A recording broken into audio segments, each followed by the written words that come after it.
Por fin llegó el día de presentar Neoliberalismo en la Chilena, un libro de Andrés Solimano y Gabriela Zapata, de la editorial Catalonia. Para nosotros es significativa la presentación de este libro en este museo, puesto que el tema del neoliberalismo es un tema que no siempre tratamos en las actividades del museo, que siempre están en general más enfocadas a los aspectos de memoria y derechos humanos. Entonces este es un tema que nos viene a complementar también una mirada de lo que fue el periodo de la dictadura en nuestro país. Así que estamos muy agradecidos que sea en este museo la presentación del libro. Bueno, sin más, los dejo con Arturo Infante, que va a ser el moderador de la editorial Catalonia, con los autores Gabriela Zapata, Andrés Solimano, y Molly Pollack y Felipe Morandé, destacados invitados que van a comentar también el libro. Así que adelante.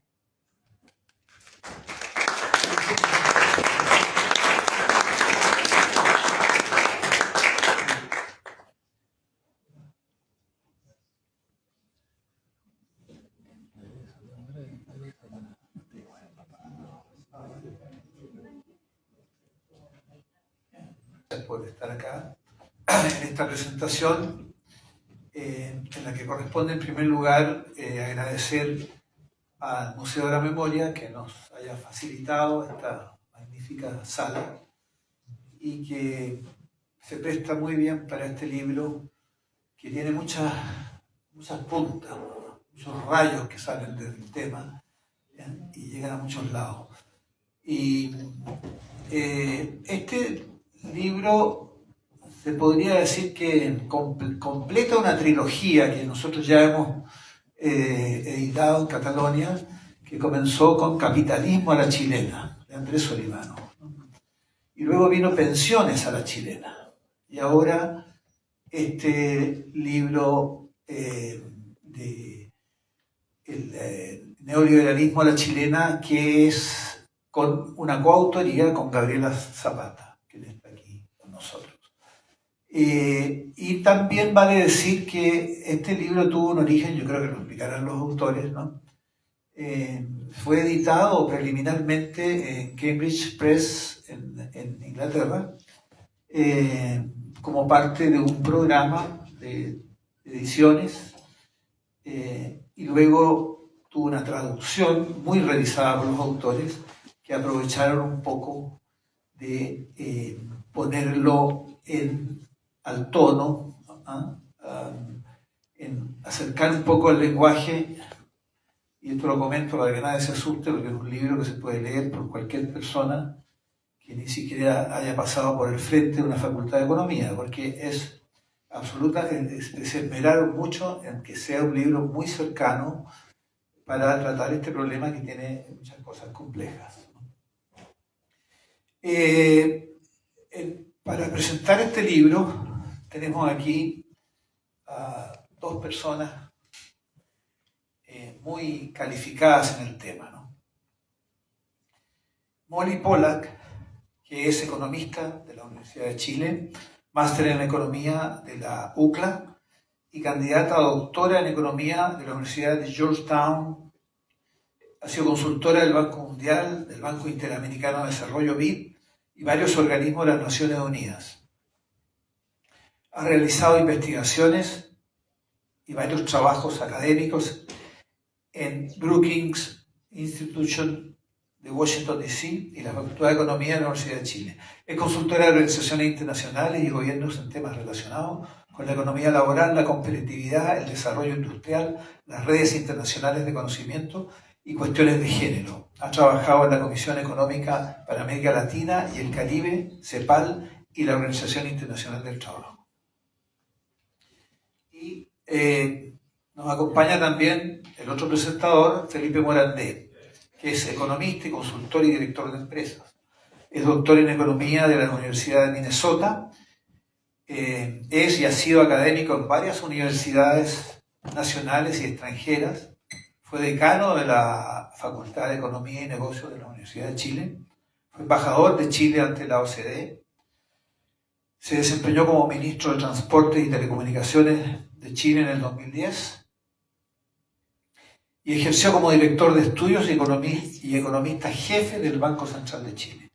Ha sido consultor para organismos internacionales como el Banco Mundial y el FMI. Dicho esto, y perdonándome las cosas que haya omitido, pero eran demasiado largos los currículos. Vamos a dejar con la palabra para que parta esta presentación. Luego me referiré a los autores cuando les toque el turno. A Molly Polak.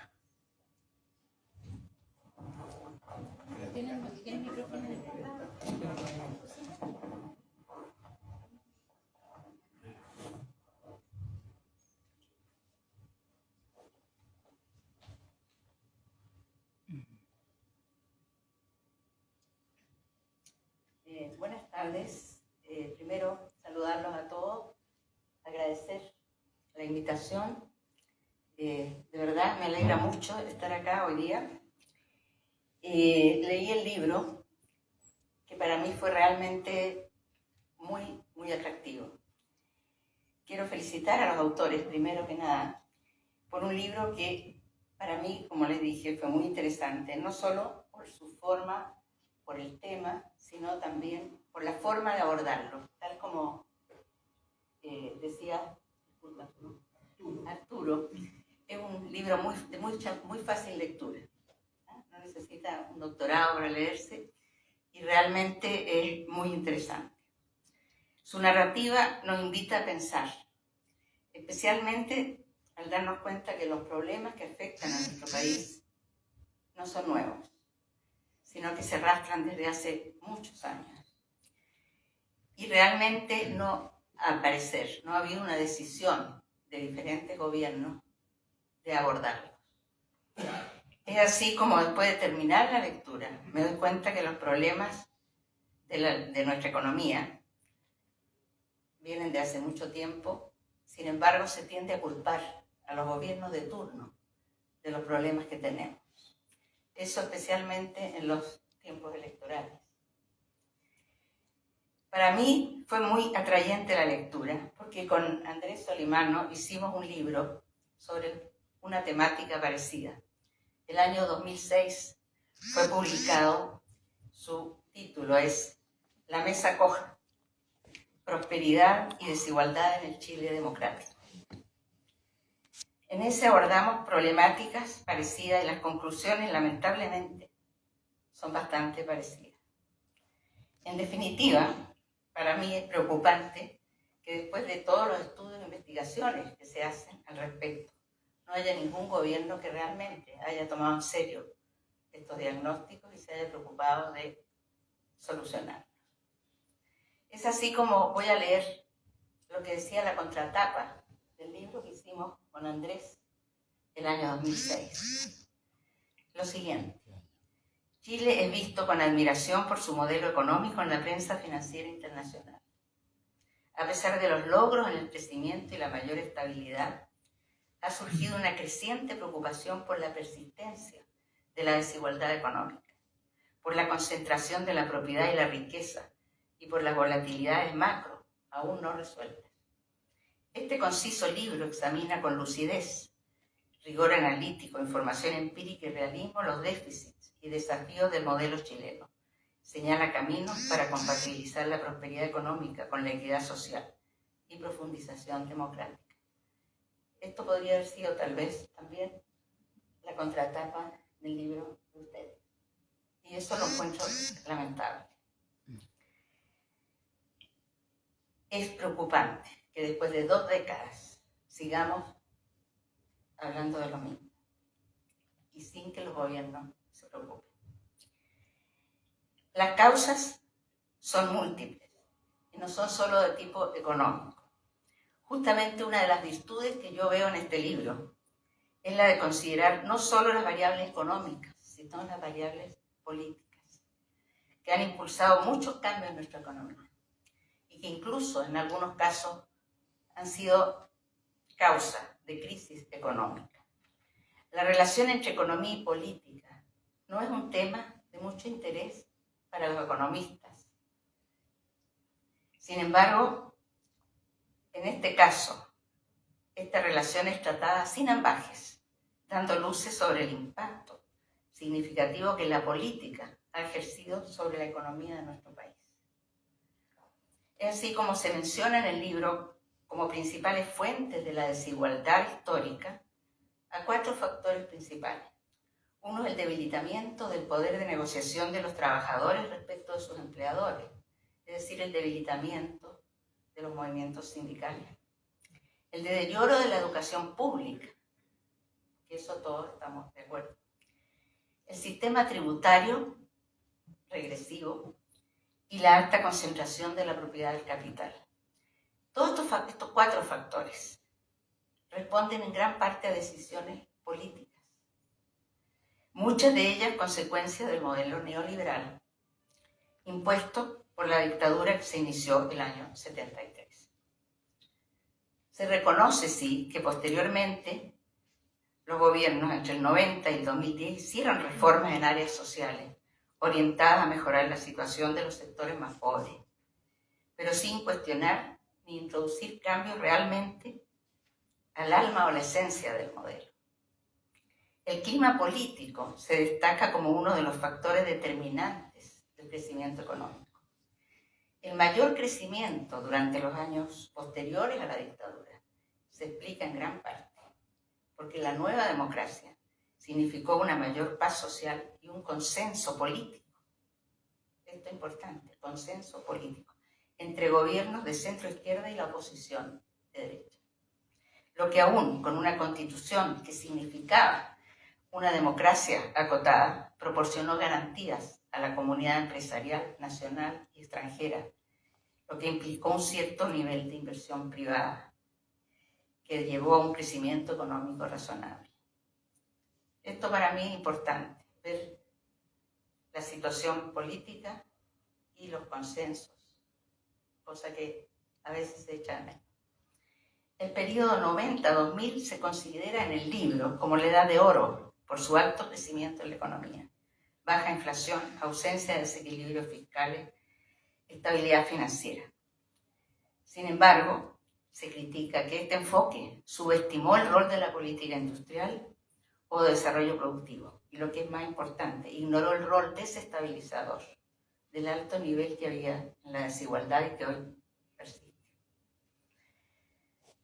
En el libro, además de un buen diagnóstico de la situación de la economía y cómo se ha llegado a esta situación, también se hacen propuestas tendientes a dar un vuelco en la forma de abordar las políticas con el fin no solo de crecer, sino de lograr un desarrollo equilibrado y equitativo.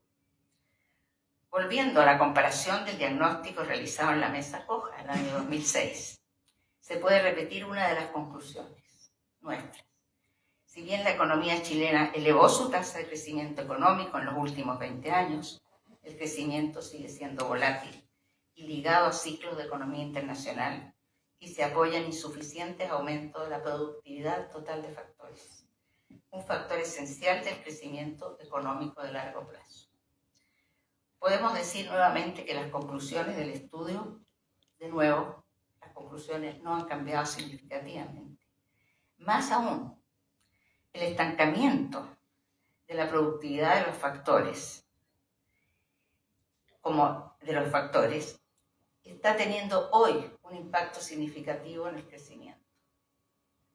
Más aún, la privatización de sectores como salud, educación y pensiones se ha traducido en un mayor costo para el Estado y en problemas sociales que están impactando el crecimiento.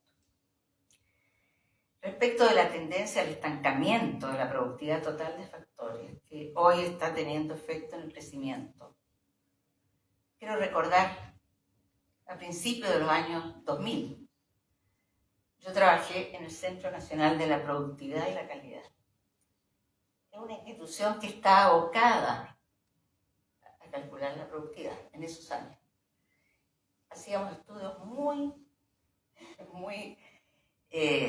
profundos sobre las causas de por qué se estaba estancando la productividad total de factores. Y dábamos también propuestas para aumentarla. Esto hace 25 años. Mi comentario en esto es de que ese diagnóstico nunca fue tomado en cuenta por las autoridades de la época. Y ahora estamos viendo el resultado de lo que está pasando con la productividad total de factores. Entonces, desde mi punto de vista, uno de los principales logros de la publicación es el esfuerzo para explicar en forma seria y fundamentada la actual situación por la que el país atraviesa: crecimiento lento, baja productividad de factores y una estructura productiva muy vulnerable a los vaivenes de la economía. Pero el mayor logro es proponer cambios en política para finalmente dar un vuelco que nos lleve a un desarrollo equitativo. Entre las principales propuestas está reducción en la explotación intensiva de recursos naturales, promoviendo un desarrollo de sectores basados en el conocimiento, reforma del sistema fiscal, legislación antimonopolio y reequilibrio de capacidades de negociación entre capital y trabajo. Un tema que se aborda en el estudio y en el que no puedo estar más de acuerdo es el enfoque fundamentalista en el que se subestima la importancia de la política de desarrollo productivo o política industrial. Durante los gobiernos pasados hubo débiles intentos por hacer una política industrial. Y de nuevo yo recuerdo el año 2008, se creó el Consejo Nacional de Innovación para la Competitividad, cuyo director era, si mal no recuerdo, Eduardo Vitrán. Ellos contrataron a un equipo de expertos para que determinaran qué sectores y qué había que hacer para promover la producción industrial.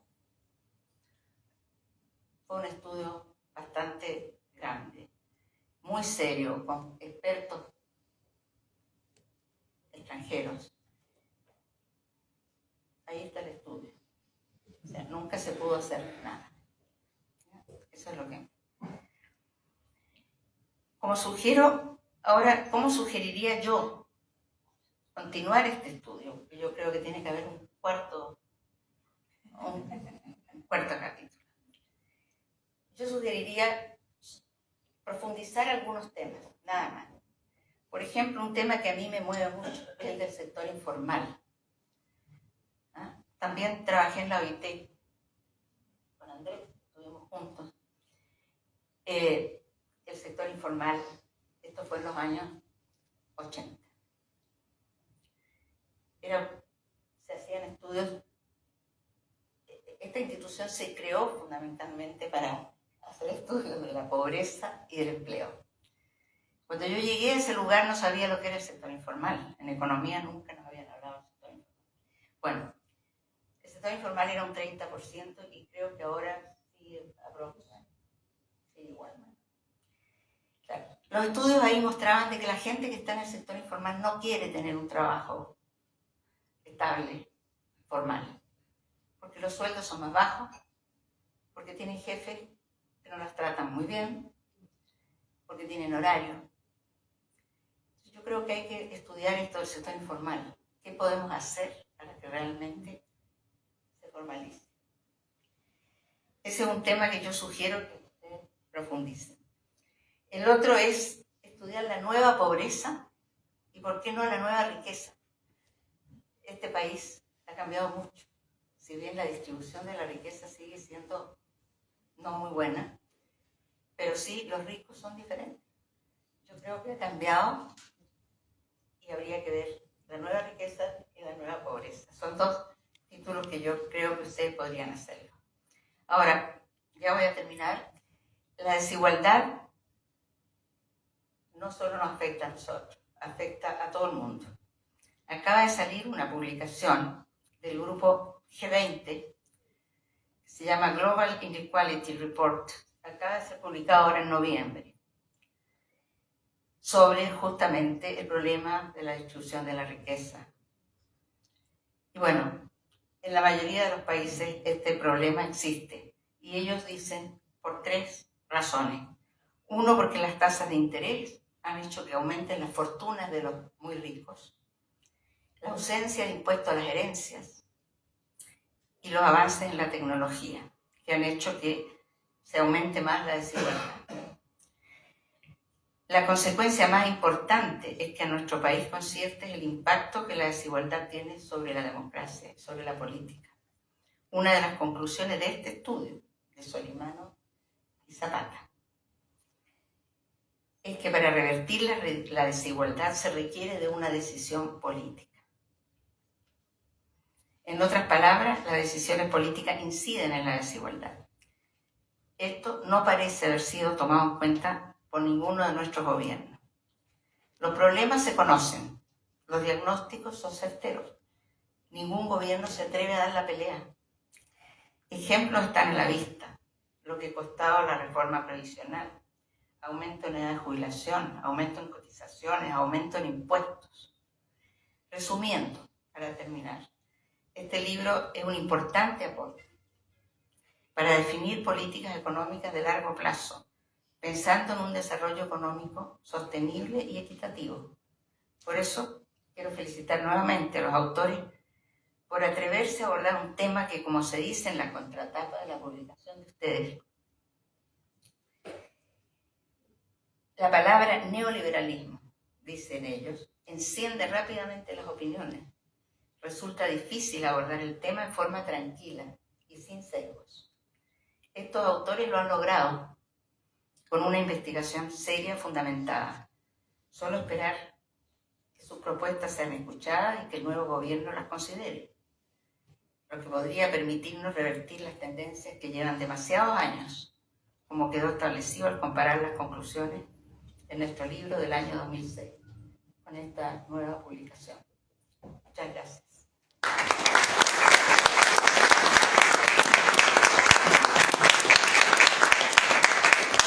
Muchas gracias, Molly. Bueno, voy a dejar con la palabra entonces a Felipe.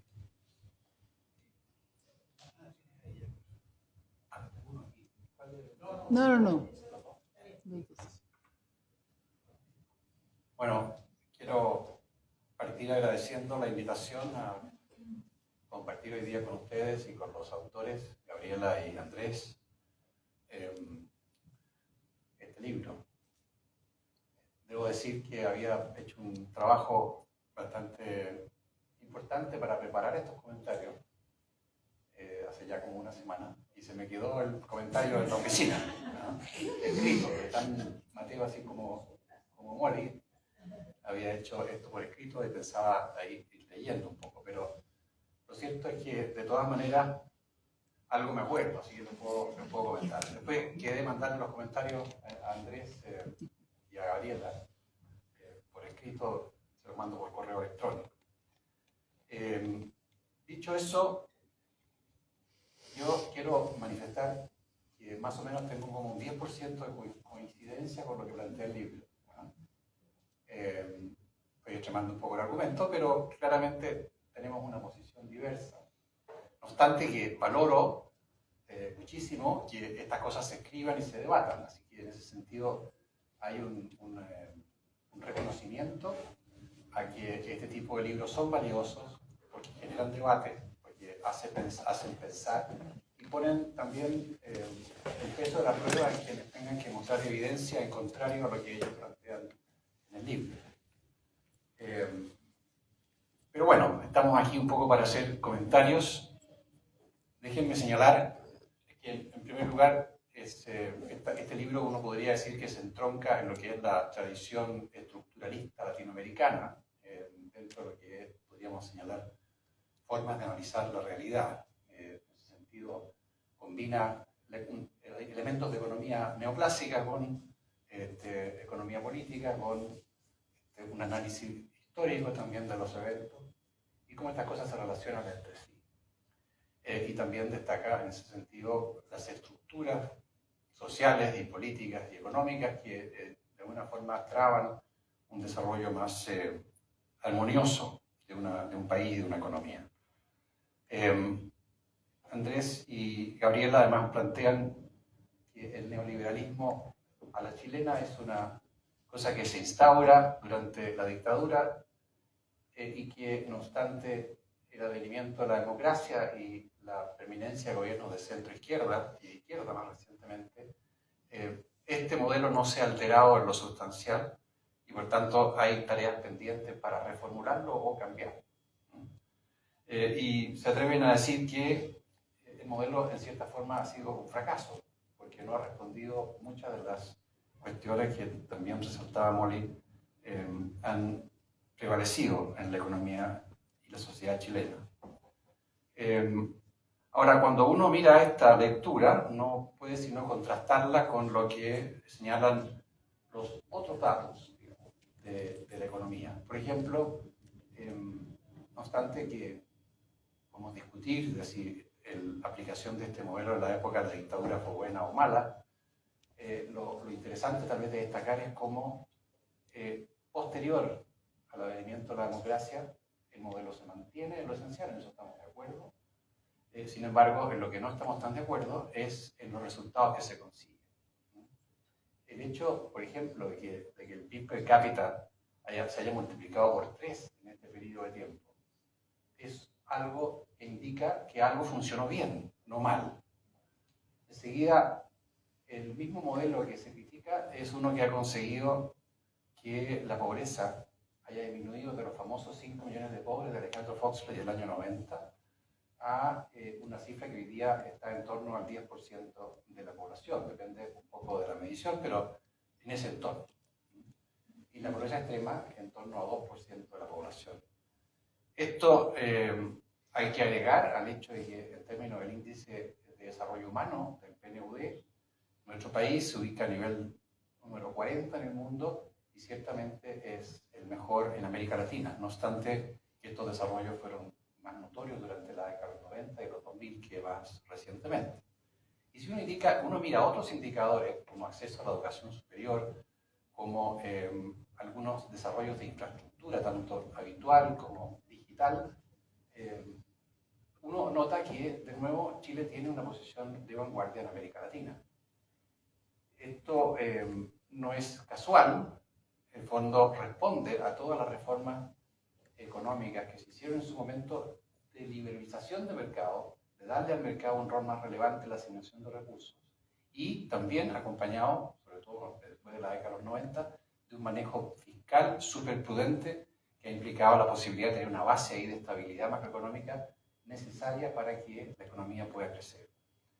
De modo que esos son los hechos indesmentibles que hablan de que algo hemos hecho bien. Por cierto que hay muchísimas cosas que no están bien y que no se han hecho bien, ¿verdad? Ciertamente el tema de la distribución del ingreso y la riqueza es un tema pendiente.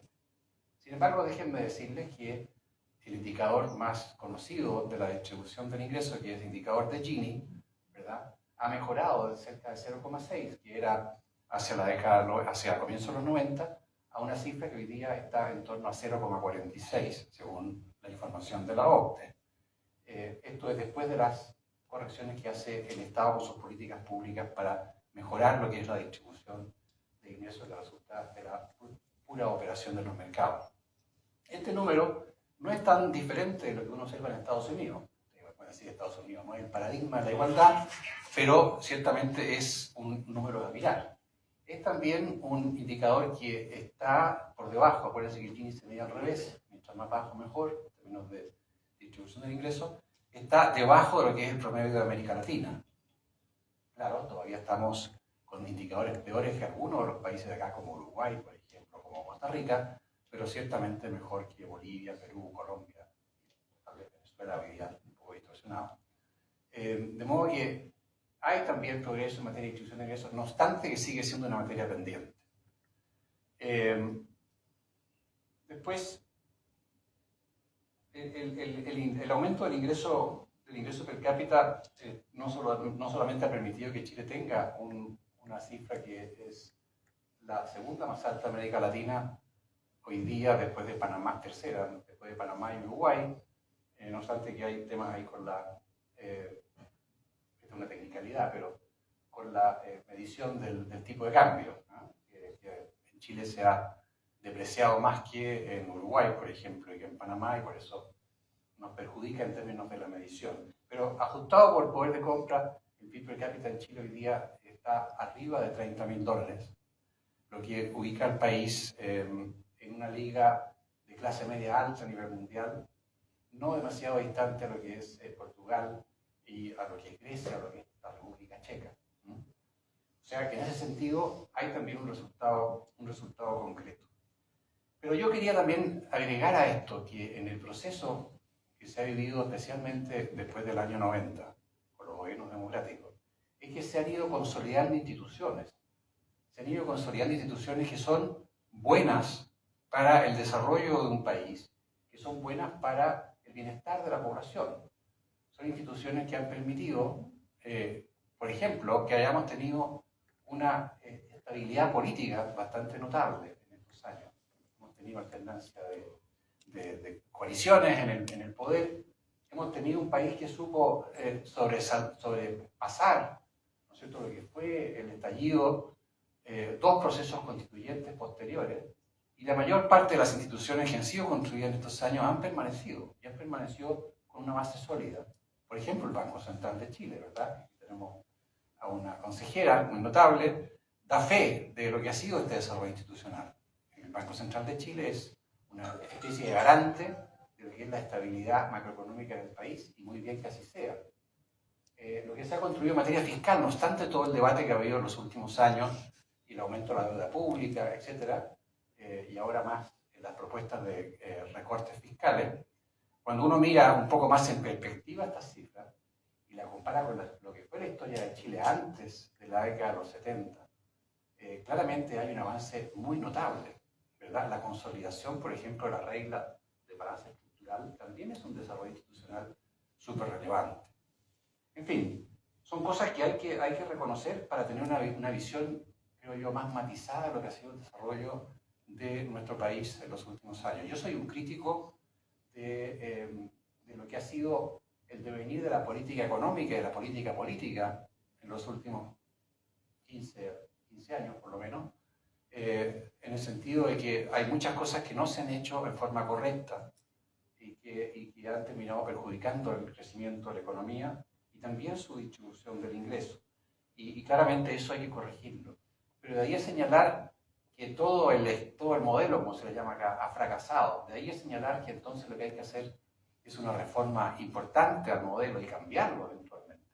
Claramente hay un trecho bastante grande que yo no comparto.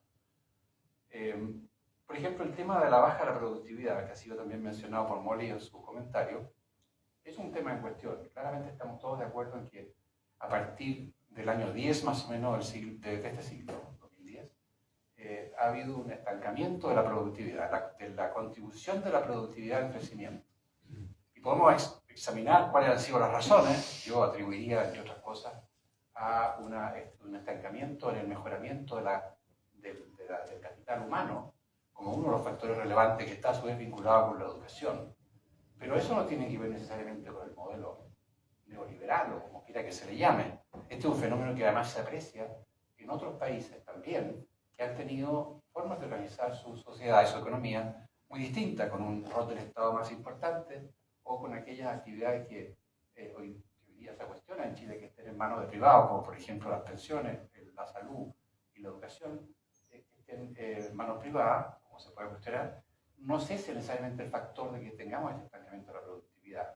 Y entonces deducir que es el modelo el que ha traído este estancamiento de la productividad, creo yo que es una argumentación extrema. Es un fenómeno, como digo, que se repite país tras país, independientemente de cuál sea el rol del Estado, más o menos, independientemente de cuál sea el régimen político y, perdón, el régimen económico. Se señala también en el libro que se sugiere, no sé si se dice de forma explícita, que el estallido fue un poco el corolario de la frustración de la población con el modelo. También es una tesis discutible. Yo más bien tiendo a pensar que el estallido tiene mucho que ver con la frustración de las capas medias, que han ido surgiendo como resultado de lo que aquí se llama el modelo. Pero no una frustración con el modelo mismo, sino que con políticas públicas que no están resolviendo los problemas de la gente. Una frustración probablemente con la calidad de los servicios públicos, la calidad de la salud pública con la calidad de la educación pública. En ese sentido hay una frustración, la hubo y la sigue habiendo, y tiene mucho eso que ver con el estallido más que una sonada de la población contra un modelo neoliberal. También se menciona que el modelo neoliberal no solamente condiciona la estructura económica, sino que además tiene influencias culturales, ¿verdad? Y es cierto que un esquema como el que tenemos hoy día en Chile propende al exaltamiento del individualismo, tal vez del egoísmo y de la búsqueda del éxito. Es cierto, y eso es algo que hay que considerar, pero no sé si cambiar el modelo es la fórmula para enfrentar el problema, si es que lo consideramos un problema. Al mismo tiempo hay que señalar que el modelo, con este crecimiento que en un momento fue muy elevado de la economía, permitió el acceso y la liberalización también comercial en forma muy importante, permitió el acceso de crecientes porciones de la población a bienes y servicios que antes no tenían, ¿verdad? En calidad, en cantidad y en términos de nuevas tecnologías que fueron disponibles para todas las personas.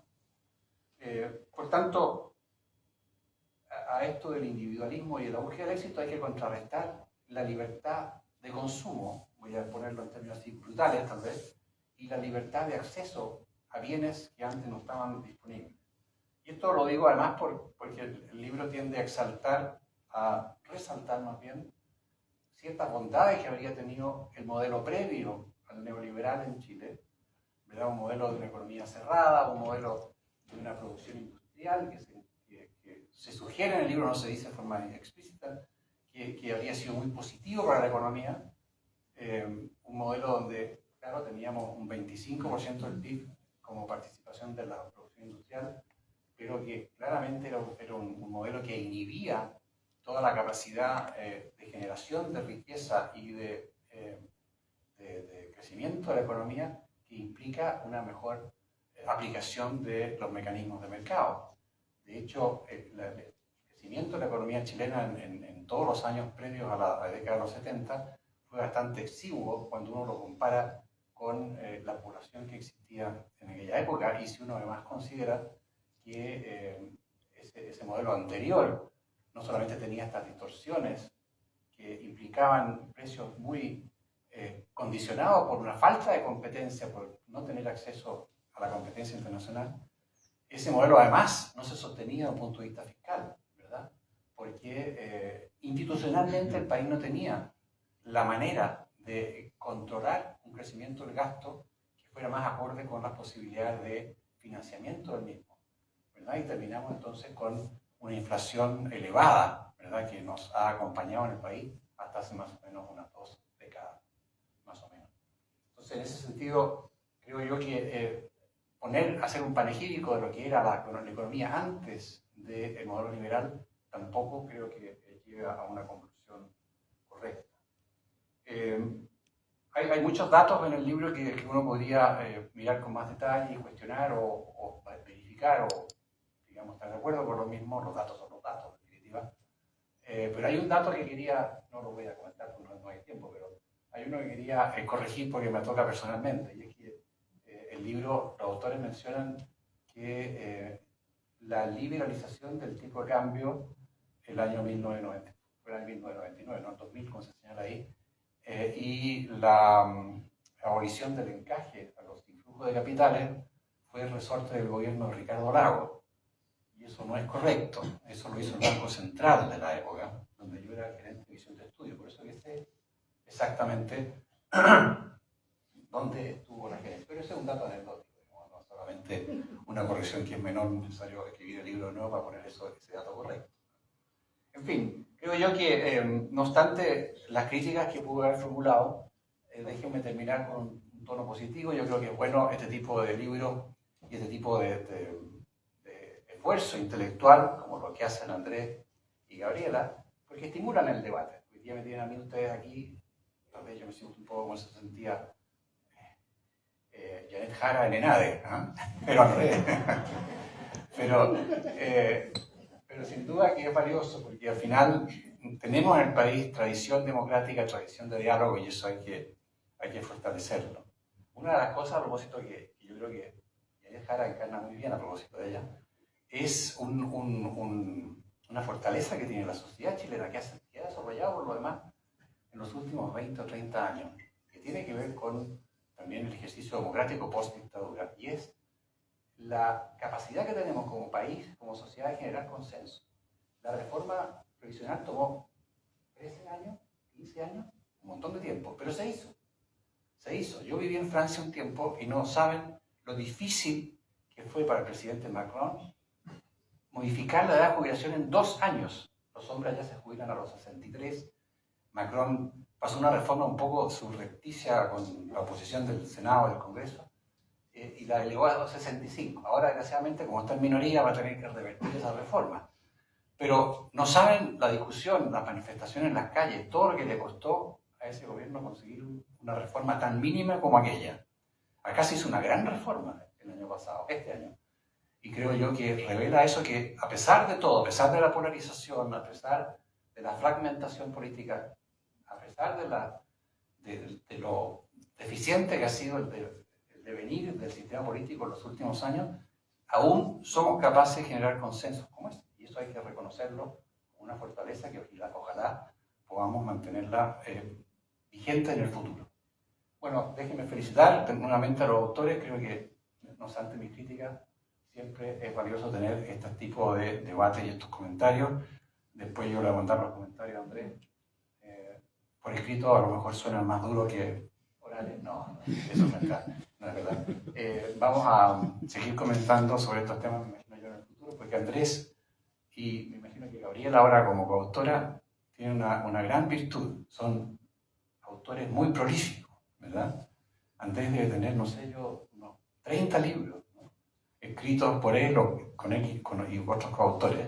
Que tiene una capacidad enorme de escribir muy bien además, y sobre temas que siempre son importantes. Así que, igual que Molly lo invitaba a él y a Gabriela a escribir otro libro más todavía, yo también me sumo a eso porque vamos a seguir comentando estos libros en el futuro con mucho interés. Muchas gracias.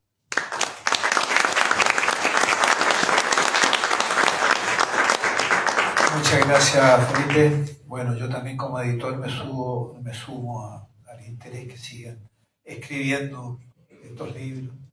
Y bueno, hemos visto como decía la contratapa, efectivamente, este tema del neoliberalismo desata todas las opiniones, ¿no? Entonces, yo no sé si, Molly, porque te vi tomar apuntes, ¿tú quieres decir algo? Muy cortito. ¿Tú tienes el Sí, muy cortito. No, me alegra mucho tus comentarios, porque quiere decir que no nos estamos cayendo a pedazos. El país está bien. Y yo estoy totalmente de acuerdo con muchas de las cosas que tú dijiste. Al leer el libro yo no pensé que el libro decía que estaba todo mal. ¿Okay? O sea, lo que yo vi es que había problemas, fundamentalmente en la distribución de la riqueza. ¿Ah? Y eso es lo que yo me aboqué, en el sentido de que es algo que se viene desde hace muchos años y que no se ha tomado en serio, creo yo. Eso. Muy bien, gracias, Molly. Bueno, vamos a darle la palabra a los autores ahora y comentarles que vamos a tener unos minutitos por si alguien del público quiere hacerle alguna pregunta tanto a los presentadores como a los autores. Pero voy a dejar con la palabra entonces a Gabriela, que se incorpora a Catalonia, dándole la bienvenida a Gabriela a la editorial, y decir que Gabriela Zapata es PhD de la Universidad de Manchester, ¿no? Autora de numerosos libros, como No tan numerosos. no tan numerosos como los de Andrés Solimano, que no cabían bueno, son imposibles de nombrar. Además, el 80% están en inglés, así que ahí hay una tarea para los editores chilenos. Y nada, adelante. Súper, gracias, Arturo. Bueno, gracias por estar aquí, a todos los presentes, también a nuestros comentadores. Gracias, Molly. Qué Qué bueno que se te quedaron los apuntes, porque si no habría sido más duro. Un poco reaccionando a lo que decía Felipe, yo creo que nosotros no tratamos de decir que el modelo neoliberal fracasó. Eso sería pensar que se tenía una expectativa sobre que un modelo neoliberal produjera una buena distribución del ingreso. Y yo creo que nunca fue el objetivo ese. De hecho, la discusión sobre la desigualdad es bastante más reciente que la discusión sobre la pobreza. Entonces, en ese sentido, el crecimiento económico sin duda ha contribuido a la disminución de la pobreza, y en eso nosotros no estamos diciendo lo contrario. Entonces, pero sí, tal vez reaccionar y también hablar sobre cosas que tampoco son nuevas. Aquí no estamos diciendo nosotros ninguna novedad, de hecho es una perspectiva histórica. Estamos como tratando de llevar las cifras a una discusión un poco distinta, a pesar de los éxitos que hemos tenido como en términos de crecimiento, del desarrollo, si queremos ser un poco más amplios, hablaste del índice de desarrollo humano, hay una deuda con la distribución, y ese quería ser nuestro énfasis, más que decir que el neoliberalismo ha fracasado, porque en realidad tal vez fue un poco el diagnóstico que muchos dieron durante el estallido, pero lo que vino después del estallido nos mostró que no era claramente la lectura correcta. Ahora, las insatisfacciones que genera la desigualdad en múltiples ámbitos son bastante evidentes. Y un poco el modelo neoliberal y el rol que le da al mercado como solucionando problemas sociales, en el fondo, esa es más bien nuestra no crítica, pero abrir la discusión a esos puntos. Y si bien hemos mejorado en muchos indicadores, tú mencionaste, por ejemplo, el tema de la productividad como no teniendo que ver con los temas sociales, y yo creo que tienen mucho que ver con los temas sociales, porque las decisiones, por ejemplo, sobre qué invertir y dónde invertir, no necesariamente son solo privadas. Si las dejamos a los privados, estamos como estamos hoy. En los países donde la ruta del crecimiento ha tomado otro rumbo, que eran países que tal vez tuvieron al mismo nivel de desarrollo que nosotros, los estados tuvieron un rol muy importante en fomentar industrias, en desarrollar industrias, y en poner en el fondo fichas, si uno quiere decir con un lenguaje más coloquial, donde querían que se hicieran, que se fomentaran. Eso es lo que va a generar, o lo que genera en el fondo, y lo que nosotros decimos en nuestro capítulo de transformaciones estructurales, es lo que genera mejores puestos de trabajo también, y por lo tanto mejores salarios. La inversión o la baja inversión que tuvo la educación pública por mucho tiempo, y el sistema en el fondo de mixto en términos de voucher de financiamiento de la educación, también influye hoy en el tipo de trabajadores que tenemos, ¿cierto? Porque ha habido un empeoramiento de la calidad. Nosotros lo vemos, trabajamos en una universidad privada, trabajo en la Universidad Central, y vemos cómo políticas que en el fondo intentan democratizar el acceso a la universidad también generan otros problemas, ¿cierto? Porque hoy tenemos estudiantes universitarios que vienen con una formación muy mala del colegio, del liceo, de la educación secundaria. Entonces, eso no es algo que pase espontáneamente, ¿cierto? Entonces, hay temas que se vienen arrastrando por las decisiones que ha tomado el país durante los procesos de desarrollo, y un poco eso es lo que queremos plantear en el libro, esa discusión. A pesar de los éxitos, bueno, miremos también dónde están los desafíos, y yo creo que Molly fue muy generosa, porque nosotros tampoco creo que planteemos demasiadas soluciones, pero como les decía, no estamos discutiendo cosas que son nuevas. Ya muchas personas han dicho muchos investigadores también han dicho qué caminos podrían un poco solucionar estos temas, y es verdad que ha habido poca reacción sobre eso, y también eso tiene que ver con el modelo, porque en el fondo la fuerte desigualdad del ingreso y también de la riqueza, que hay menos cifras sobre la concentración de la riqueza que del ingreso, porque la riqueza no se mide con las encuestas, o no representa en el fondo a las personas que efectivamente la poseen. Se me fue la onda. Aprovechar la perdí. Bueno, sí, no recuerdo lo que estaba diciendo.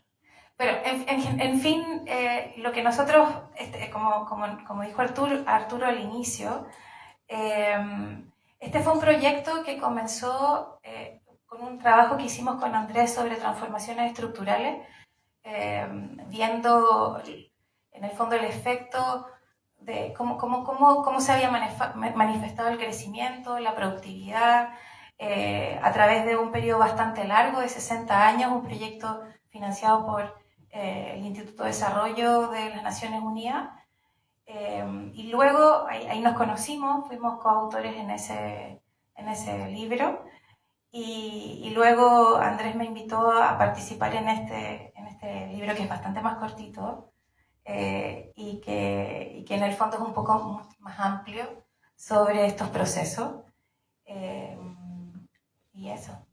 Muchas gracias por estar acá. Gracias. Don Andrés, ¿tiene micrófono? Sí, acá está. Bueno, primero quisiera agradecer al Museo de la Memoria y los Derechos Humanos la hospitalidad de recibirnos en esta magnífica sala de auditorio. Yo había venido otras cosas, actividades acá, pero no había estado en esta sala.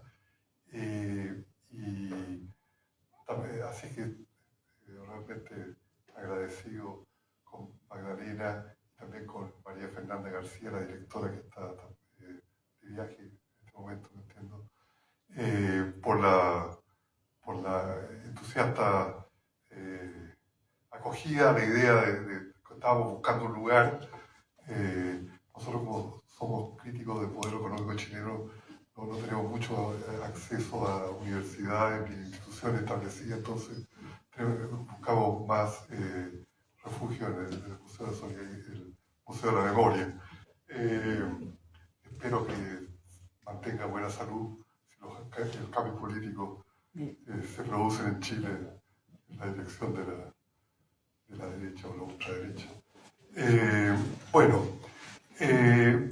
En realidad, brevemente, también quisiera agradecer la acogida muy generosa de Arturo Infante y Verónica en Cataluña, cuando yo le traje la idea de este proyecto y le decía a Arturo, completemos la trilogía del capitalismo a la chilena, pensiones a la chilena, y faltaría uno que fue el neoliberalismo a la chilena. Arturo me prometió que iban a empezar a poner a la venta los tres juntos. Entonces, así que no, realmente me siento en casa y con la editorial Catalonia, que siempre ha respaldado los distintos proyectos, aunque los temas a veces no sean muy populares, con mis queridos colegas y amigos de muchos años, como Felipe, estudiamos en la Universidad Católica, él es un poquito mayor, pero mucho. Así que nos conocemos y venimos conversando y discutiendo desde hace muchos años, y celebro la sinceridad de Felipe de hacer sus comentarios desde su punto de vista acá. Bueno, este proyecto también surgió de una preocupación de la Universidad de Naciones Unidas y del Instituto Mundial de Desarrollo Económico en Helsinki. La Universidad de Naciones Unidas está en Tokio, de mirar el modelo chileno desde una perspectiva más amplia a nivel global, de un país que está en América Latina, pero que su modelo era muy alabado modelo económico era muy alabado en distintas partes. Entonces, dar una perspectiva histórica. Un poco la preocupación era cómo un modelo, cuando Chile se considera como una de las 3 revoluciones neoliberales capitalistas, en el sentido de que Pinochet en los 70, Thatcher 79-80 y Reagan también en el 80. Y después vino otra ola de revoluciones neoliberales cuando terminaron los socialismos reales en Europa del Este y la ex Unión Soviética, ¿no es cierto? Con la caída del muro de Berlín, después de la disolución como entidad política de la Unión Soviética, la URSS, se empezaron a implementar modelos con diferencias, pero en Chile se piensa que inspirado en el modelo chileno, en parte quizás algunas cosas sí, otras no, pues son realidad distintas puntos de partida, pero bueno, entonces el neoliberalismo se transformó en una especie de modelo global, pero no hay que olvidar que el neoliberalismo empezó en Chile como una especie de contrarrevolución económica del gobierno de Allende, después de la caída de Allende en el año 73, con un golpe de Estado muy cruento. Se empieza a implementar un modelo de liberalización económica y de apertura de mercados, acompañado con una fuerte represión interna del movimiento sindical y en general de la oposición política de esa época. Entonces, es un modelo que en su radicalidad no había parangón en el mundo, y eso hay que tomarlo en cuenta cuando se evalúa el modelo chileno. También hay que considerar que la perduración, la mantención del modelo chileno no es económico, no deja de ser sui generis en el sentido que la estructura institucional heredada del gobierno del régimen de Pinochet siguió en gran medida en Chile. De hecho, una de las anomalías de la transición a la democracia como la chilena es que aún tiene en vigencia la Constitución Política de Estado de 1980 aprobada en el régimen de Pinochet. Es la transición española, cuando murió Franco a los 2 años, Franco murió en 75, para olvidarme la fecha, y ya en 78 había, con los pactos de la Moncloa, hay una nueva constitución. En Sudáfrica, el régimen de Apartheid se terminó el 94, poco tiempo después también había una nueva constitución. Hubieron nuevas constituciones en América Latina después que se fueron los militares en Brasil, después que se fueron los militares en Argentina.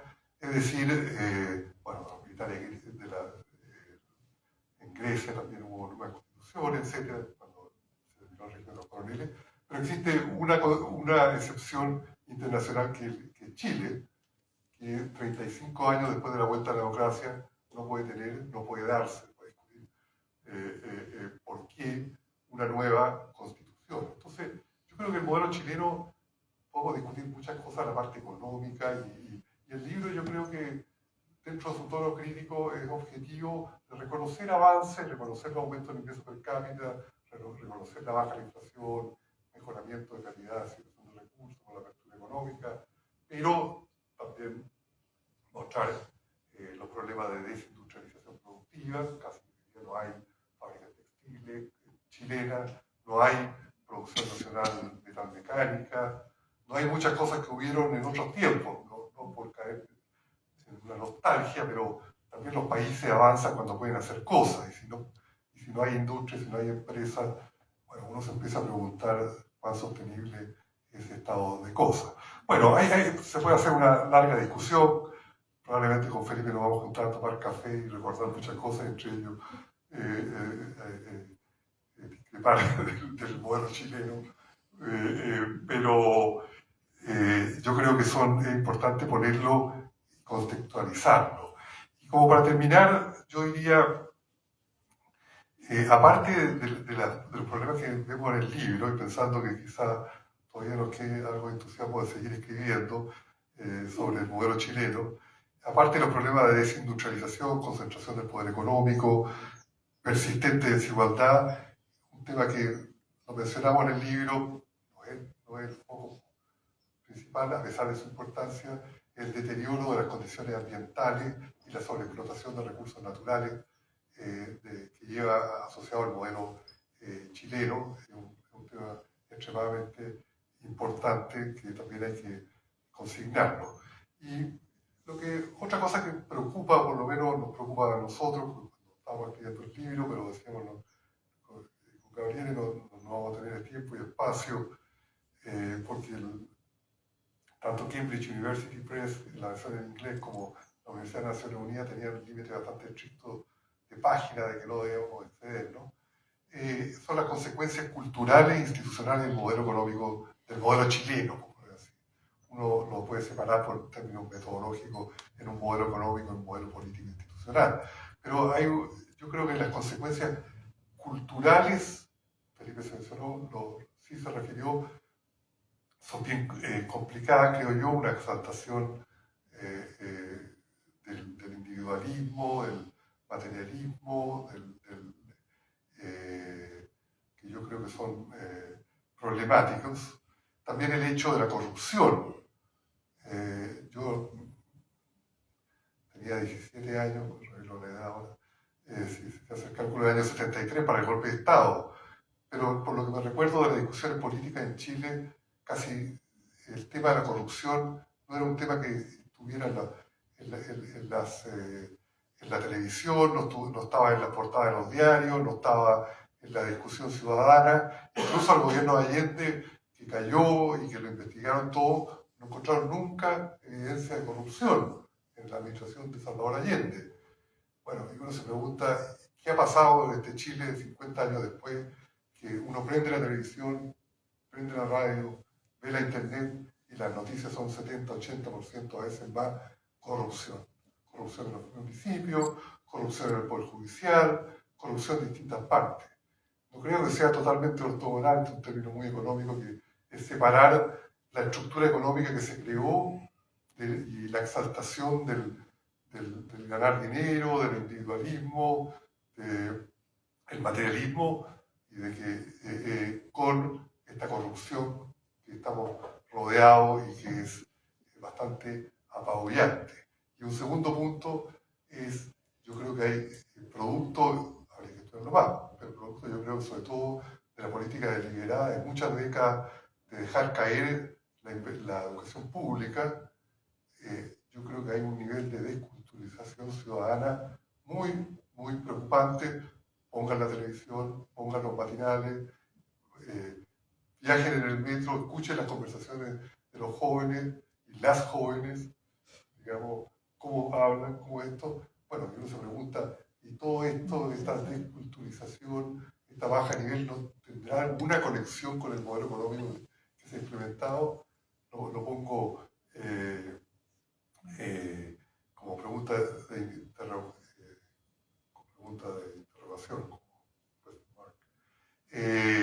Pero yo creo que puede una hipótesis perversa, pero no totalmente quizás contra los hechos, que un país desculturizado, un país con una educación pública deprimida, en que las grandes masas ciudadanas pobres no tienen acceso a buena educación, es funcional para la mantención de los status quo, es funcional para la mantención de los equilibrios de poder que existe, una población que no tiene capacidad crítica, que no tiene capacidad de deliberación suficiente, de reflexión, etc.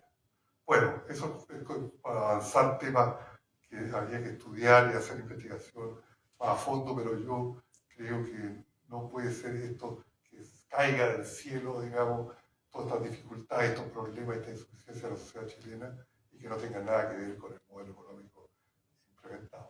Bueno, gracias, Moni,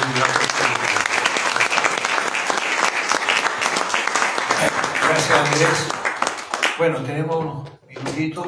Si alguien tiene alguna pregunta que hacer.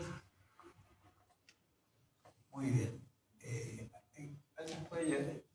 Hay un micrófono, ¿no? Ahí está, ya, perfecto. Muchas gracias. Yo quería hacer un breve comentario, muy a título personal, ¿eh?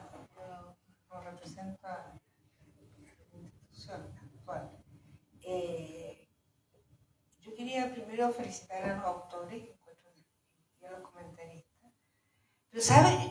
Creo que es muy interesante el análisis histórico, pero yo siento que falta un poco, y tal vez este es el próximo libro, situarlo en el actual contexto tanto nacional como internacional. Porque lo que yo siento en Chile, donde vine hace 3 años y medio, estaba muy metida en el debate económico, es que estaríamos potencialmente en una nueva etapa económica, en que tenemos, y no es primera vez que lo digo, recursos que son esenciales, por ejemplo, para la transición verde, la transición energética. Somos el mayor productor del mundo de cobre, absolutamente esencial para los autos eléctricos y esencial en general para el transporte de bajo carbono. Tenemos litio, que es aún más esencial para esto. Creo que lo dije cuando comenté el libro anterior de usted. Nick Stern habla de una nueva geografía económica, así como los países que tenían petróleo, gas natural, antes tenían una especie de bendición de los recursos naturales. Nosotros tenemos ahora la bendición de recursos naturales claves para la transición a la economía de bajo carbono. Entonces, para mí, me parece que en este nuevo contexto, el desafío es cómo aprovechar esa abundancia de recursos, esa bendición de recursos naturales, para lograr un desarrollo más acelerado y más profundo. En ese sentido, yo comparto varias de las críticas que hace el libro, no lo he leído, pero digamos de mejorar la productividad, de aprovechar los recursos adicionales para tener un desarrollo más equitativo, más inclusivo y más verde incluso.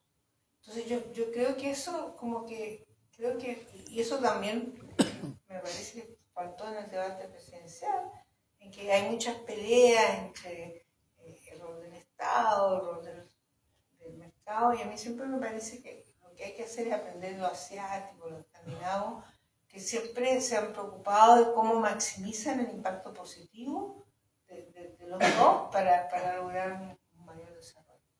Y la otra cosa que creo que hay que entender es el nuevo contexto internacional, porque tenemos, ¿cierto?, Estados Unidos que un poco inventó la globalización, que promovió el libre comercio. Ahora no creen eso, porque Trump cree en la política industrial. Una política industrial uno puede no estar de acuerdo, ¿cierto? Muy regresiva, creo, pero porque trata de reactivar industrias que ya en las cuales Estados Unidos no tiene ventajas comparativas, pero no una política industrial como yo, en eso concuerdo con Andrés y con Gabriela, que llevó a bastante desarrollo económico en el pasado, en países como Chile. Pero en ese nuevo contexto, ¿cierto?, la inserción que tenía Chile, que en muchos aspectos fue muy positiva, y en eso estoy muy de acuerdo con Felipe, porque generó crecimiento, ayudó a generar reducción de la pobreza, está un poco cuestionada, porque tenemos un fraccionamiento de la globalización, nos guste o no, que no sabemos si va a ser permanente o no. No sabemos si es una cuestión de 4 años. Tenemos también, digamos, un cuestionamiento de las reglas, de las instituciones, ¿cierto? La independencia de los bancos centrales, un cierto respeto por los equilibrios fiscales, que hoy día ya no es el modelo que nosotros, en cierta manera, podíamos seguir con cierto éxito. Entonces, en ese contexto, por un lado, esta cosa positiva que Chile tiene estas grandes oportunidades, creo que son más de mediano plazo, pero que están también estos desafíos. Yo creo que lo que es importante es pensar cómo el tipo de análisis que trae el libro, la misma crítica que hace Felipe, hay que ajustarlo de una forma como bastante fundamental a este nuevo mundo. Muchas gracias. Sí, por favor. Muchas gracias. Quería felicitar a Andrea y a, no recuerdo el nombre de la Gabriela Zapata, por este importante texto que creo que invita a reflexionar respecto de lo que es la situación económica de los últimos años. Pero al mismo tiempo, escuchando algunas de las intervenciones, uno se pregunta cómo es posible que frente a una realidad tengamos visiones tan contrapuestas. Y me refiero concretamente a algunos aspectos que permanentemente están en el debate, pero mirados desde un paradigma. Y se olvida frecuentemente que la realidad está construida por múltiples actores, muchas veces en las cuales la gran mayoría no tienen representación en el debate. Entonces hay una suerte de predominio, hegemonía de la élite, particularmente capturada por el mundo vinculado a las comillas técnicos en economía, que pretenden construir una realidad a partir de sus propios análisis. Y uno se pregunta entonces, bueno, frente a nuestro país que ha sufrido en los últimos años empates bastante grandes. Cumplimos hace poco 6 años de la revuelta de octubre, del estallido, como llaman otros. Y déjenme decirles, estimados expositores, yo soy parte de ese movimiento que se levantó, y no somos delincuentes, no somos octubristas. Somos trabajadores comunes y corrientes, que nos levantamos todos los días a trabajar, pero que salimos a las calles justamente a cuestionar el modelo de profundas desigualdades, a criticar, por ejemplo, la pérdida de participación en el ingreso de los trabajadores. Nunca escucho a los economistas hablar de eso, de esas cifras. En el año 71 los trabajadores chilenos logramos participar en más del 61% del ingreso. Allende llevaba menos de un año, un poquito más de un año, perdón. Nunca más hemos podido recuperar esa participación del mundo del trabajo en la riqueza del país. Entonces, cuando se dice, bueno, el ingreso per cápita ha crecido, ese es el indicador con el cual sacamos el pecho a los chilenos respecto a otros países, siempre olvidamos mencionar su contrapartida. Somos los que tenemos la tasa de concentración de la riqueza más grande de América. El 1% concentra el 49,8%, de eso hablamos pocas veces. Claro, uno puede mostrar el indicador del per cápita, pero puede al mismo tiempo mostrar cuánta es la concentración de la riqueza. ¿Y eso qué dice? Dice algo. Bueno, para nosotros sí. Probablemente para el establishment, como ciúticamente se le llama, o la elite, que tiene el predominio del debate público, no tenga relevancia. Un solo dato, antes de venir para acá, escuchaba el acuerdo de los economistas de la candidatura de la señora Matei y de Kast. Consenso total en bajar los impuestos. Bueno, estamos hablando entonces, cuando resulta que nos amenazan con que, por ejemplo, la PGU no va a tener recursos suficientes para ser financiada y por lo tanto corre peligro mucha gente que vive de ese pequeño ingreso.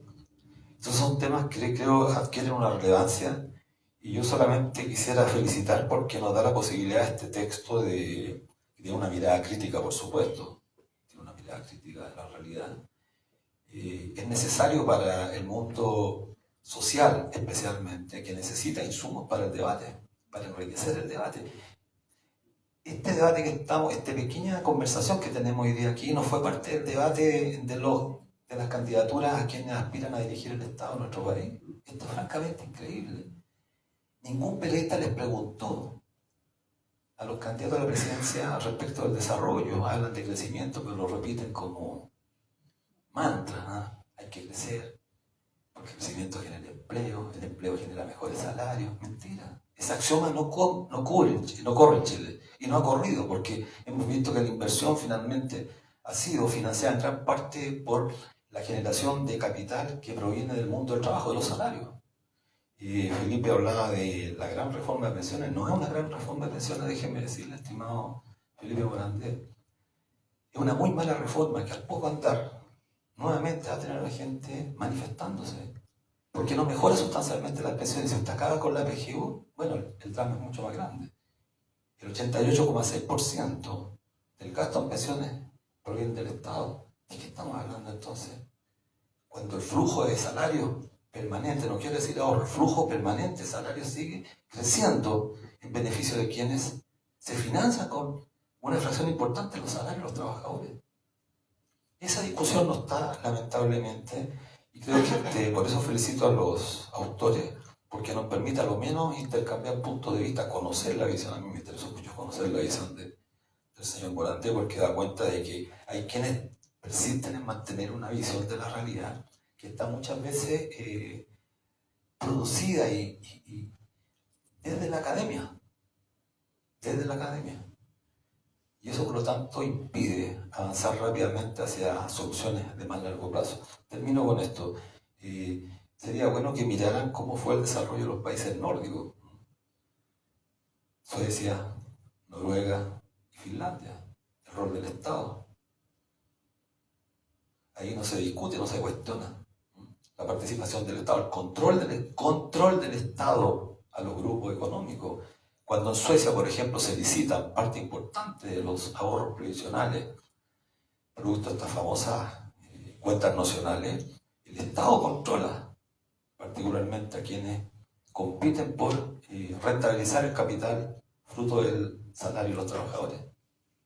Ahí nadie cuestiona el rol del Estado. Sin embargo, acá hay una suerte de dogma, de demonización del Estado, en circunstancias que el Estado es fundamental, particularmente en nuestro país. Así que termino felicitándolos, y esta pequeña reflexión era justamente porque me parecía relevante efectuar en el contexto de lo que se ha dicho. Así que muchas gracias, Andrés. Muchas gracias.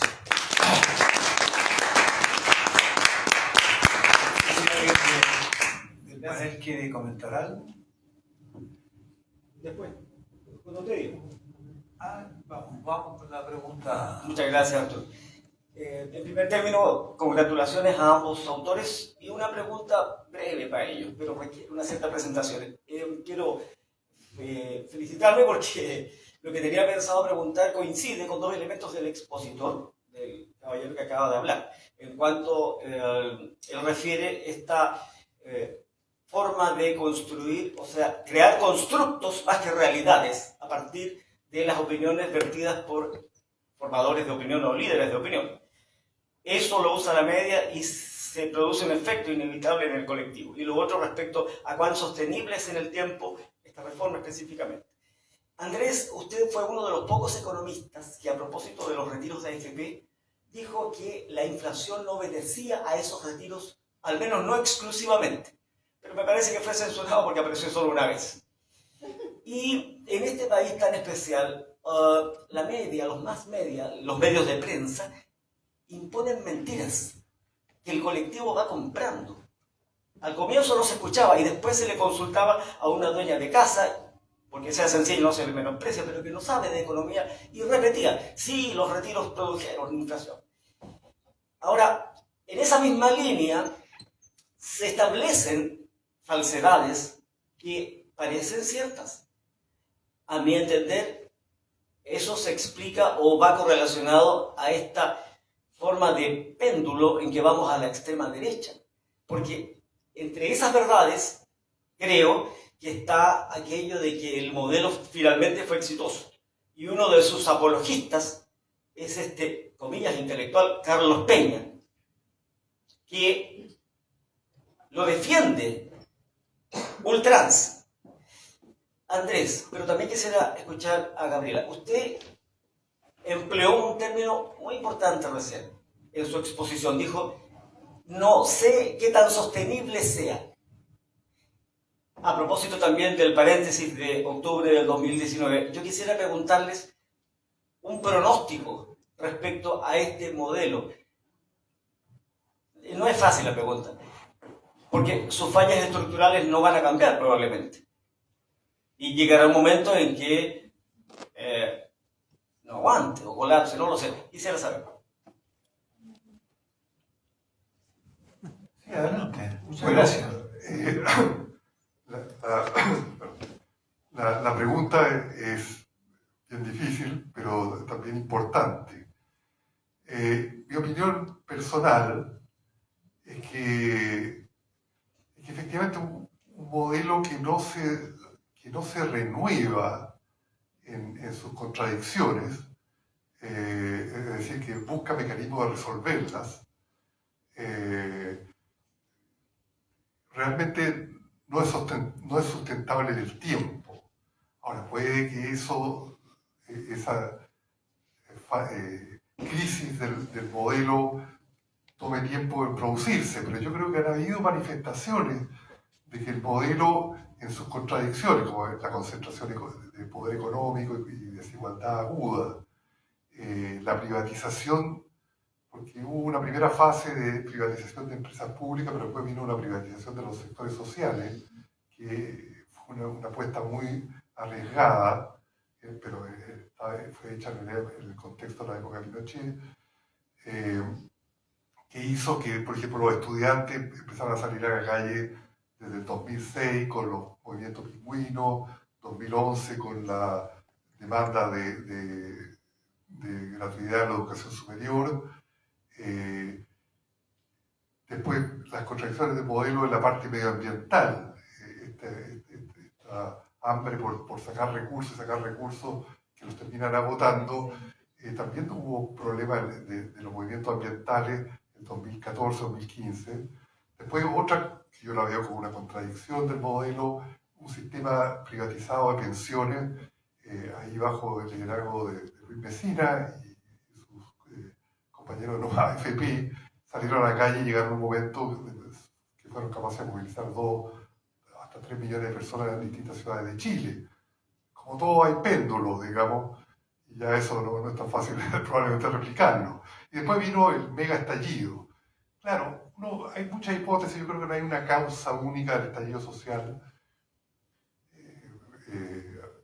o de la revuelta ciudadana, pero obviamente que tiene que haber contribuido estas contradicciones del modelo económico chileno, la desigualdad, el problema del acceso a la educación, el problema de las bajas pensiones, el problema de los abusos de las casas comerciales, todo lo que está en la narrativa de los problemas. Entonces, lo que pasa es que después quizás estamos en una ola que el péndulo se dio para el otro lado, y entonces de una especie de explosión social que buscaba cambiar el modelo, vino una especie de... Y eso pasó en la Revolución Francesa, eso pasó en 1851 cuando volvió Luis Bonaparte. Han habido, en la historia está lleno de revoluciones y contrarrevoluciones. Entonces, no sé si llamarle revolución en el estallido social, pero quizás tuvo algunas características de revolución. En el documental hecho en Francia por Patricio Guzmán, lo plantea como una revolución. Bueno, fue una vez. Pero si uno estudia revoluciones, no todas las revoluciones son exitosas. Las revoluciones muchas veces van acompañadas de contrarrevoluciones. Y porque Chile está en una etapa contrarrevolucionaria ahora, votando en masa por la extrema derecha. No sería el caso único en la historia. Bueno, mi punto es que esto hay que examinarlo, esto hay que estudiarlo y que hay que ver conexiones que tienen estos desarrollos con el modelo económico y social en vigencia. No me atrevo, la pregunta del amigo, de hacer predicciones, porque realmente predicciones sobre puntos de quiebre, de discontinuidad histórica son extremadamente difíciles. Ya predicciones sobre promedio es difícil, hacer predicciones sobre discontinuidades es más todavía. Pero son temas muy importantes de analizar. Gracias. A ver, por favor, última pregunta. No, lo que pasa es que Vamos a seguir conversando, pero copa de vino mediante ahí afuera. Y pueden hacerle todas las preguntas, pero hagamos la última pregunta tú, y con esto cerramos. Bueno, estos son 2 puntos. El primero, bueno, antes que todo, muchas gracias por la presentación, muy interesante el tópico. El primer punto va para ustedes dos, Gabriela y Andrés. Retomando un poco lo que dijo Stephanie previamente, esto es como que creo que es súper relevante para el libro que tienen, también contextualizarlo en qué está sucediendo ahora. Y ahí algo que para mí sería súper grato escuchar es cuál es su opinión respecto a el contexto actual de Chile, sobre todo considerando distintas medidas que se han tomado como la creación de la PGU, el incremento de la PGU, el incremento del salario mínimo, ¿cómo se llama esto? La reforma de las pensiones, que creo que igual han sido cambios sustanciales, pero probablemente no suficientes, pero también me gustaría como tener esa opinión de ustedes sobre estos puntos. Y lo segundo, esto va para Felipe, y hablamos de productividad en todo esto porque sabemos que la productividad de los trabajadores es relevante también a la hora de evaluar el movimiento de los salarios. Y ahí sabemos que en este modelo donde mucho ha quedado a cargo del mercado, la productividad de los trabajadores no solo se ha estancado, sino también puede que haya decrecido en las últimas 2 décadas. En ese contexto, ¿qué hace un país sin una política industrial o una política educacional para poder lidiar con el hecho de fomentar nuevamente la productividad? Y esto es una pregunta que parte mucho de la curiosidad y lamento que sea como tan individualizada, pero es más porque tienes la perspectiva como contraria respecto a el modelo neoliberal. Así que eso. ¿Puedo partir yo con la primera parte? Bueno, precisamente el aumento de la PGU y muchas de las reformas en el fondo sociales, sino es que en los 30 años no hemos tenido, 35 años no hemos tenido reformas sociales, ¿no? Nosotros hablamos de ellas y son reacciones a los problemas que se generan en la mercantilización de los bienes sociales. Esa es un poco la respuesta y el punto es que son muy valoradas por la sociedad, por las personas, ¿cierto? O sea, hay personas que parece poco, pero 50.000 pesos hace una diferencia muy grande para muchas familias. Entonces, en el fondo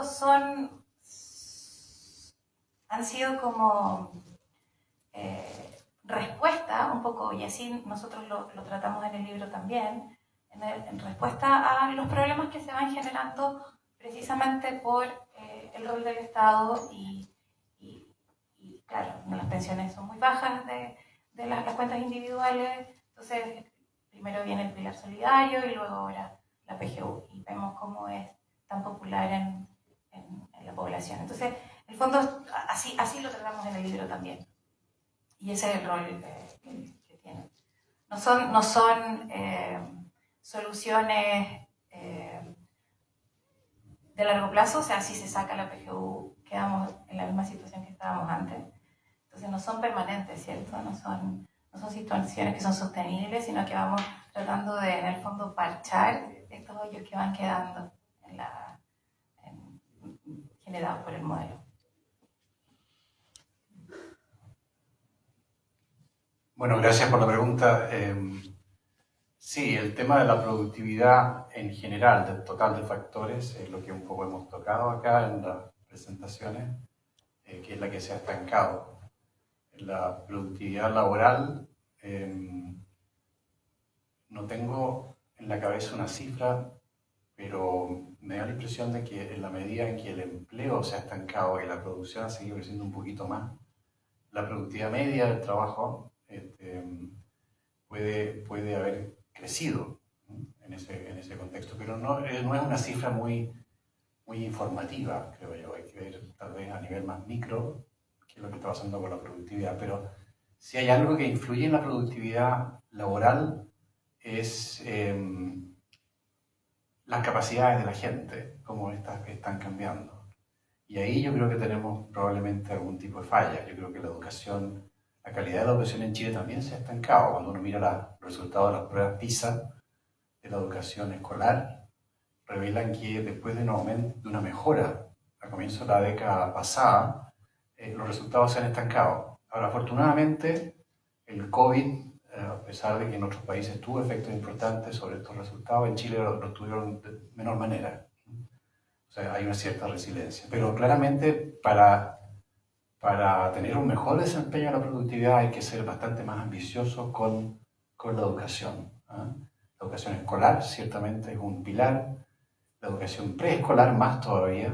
Es ahí, todo el mundo señala, los expertos, que es donde se juega mucho del futuro, de la capacidad de la gente y también de la distribución del ingreso por las oportunidades. Y claramente ahí no estamos haciéndolo bien. Y claramente ahí se requiere de mejora sustantiva. Y la educación pública y la educación privada, las dos, especialmente la pública, que es probablemente la que más se ha deteriorado en los últimos años, por lo menos la que uno asocia a los liceos emblemáticos. Hay que hacer también una reforma a la formación técnico-profesional a nivel tanto de escolar como profesional, que también es muy necesario de nuevo para tratar de mejorar la productividad de los trabajadores, que es lo que en definitiva permite en el tiempo mejores salarios y también mejorar por ahí la distribución del ingreso. O sea, poner más énfasis en la educación es un win-win, como dice el científico a propósito de un comentario anterior, porque todos ganan. Gana la gente que se educa mejor y gana también la economía, porque el capital humano es más productivo. Así que ciertamente hay un énfasis que poner ahí con mucha más fuerza. Gracias, Felipe. Bueno, vamos cerrando, pero seguimos ahí, todos invitados. Muchas gracias, Gabriela, Molly, Andrés, Felipe. Con esto...